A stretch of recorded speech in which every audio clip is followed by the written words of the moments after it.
Hello po mga katropa. Ito po yung update natin sa ating pagkapalit ng ating tubig dito sa ating pan. Ayan po, kung mapapansin po ninyo ay napakalinis na po ulit ng ating mga tubig. Naakit po yung ating ibang mga hipon sa pader. Napakarami po ng ating hipon.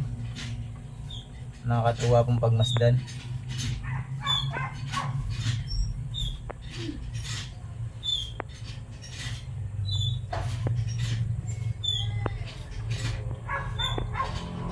Ito po yung favorite nilang pistuhan dito sa ating silib ng ating panay ito.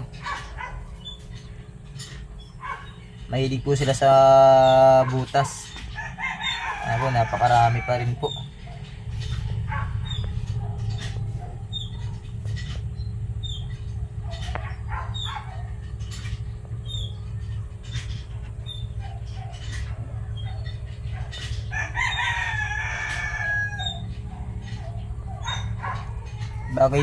Bagong palit yung ating tubig. Mapapansin po ninyo, napaka pulang-pula po ng ating mga hipon.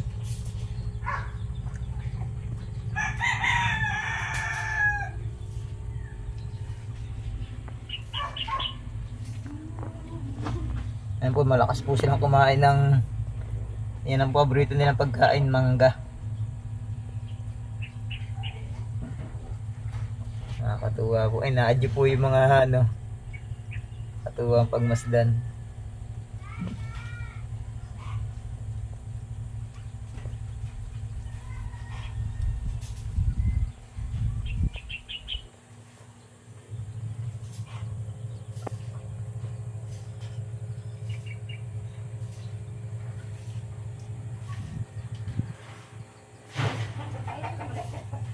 Sa isang linggo nga po pala ay meron tayong buyers ng ating mga hipong ito. Tayo po ay magbibenta.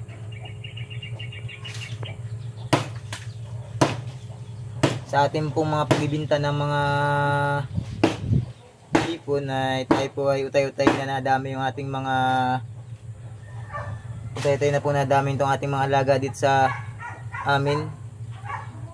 Pagkakabinta po namin ay nabili naman po tayo ng ibang uri ng mga piling alagaan, yung pong mga madadali lang po, yung hindi masyadong abyadin, kasi tayo po ay baguhan pa lang din naman po sa mga ganitong pag-aalaga. Sa ganun po ay hindi po masayang at hindi po sila mamatay. Yung ating alagaan lang po ay yung pong mga kaya lang po nating alagaan. Sa ganun po ay maging okay po ang mga pag-aalaga natin. Check po natin dito yung ating mga balon muli. Ayan po, mga nasa ilalim po ng halaman yung mga balon muli natin. Nandiyan din po yung breeder natin ng zebra.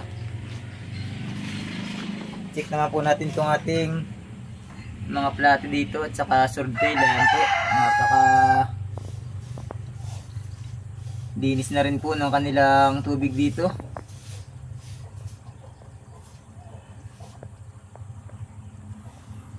Dito naman po nakalagay yung ating mga biniling mga muli. Ayan po, nakatago po dito sa ilalim ng ating mga halaman. Bagay gabi po ito, makapansin po ninyo, napakarami po ng mga anak nila dito, nakalutang po dito sa ibabaw ng halaman. Ang pakain lang po namin dito sa ating mga alaga ay mga PU1 lang po. Tapos dinudurog ko na lang po yung ibang PU1 para po makain ng mga maliit na isda namin dito. Ayan po mga katropa, ito po yung update natin sa ating pagpapalit ng tubig. Ayan, okay naman po sila ngayon.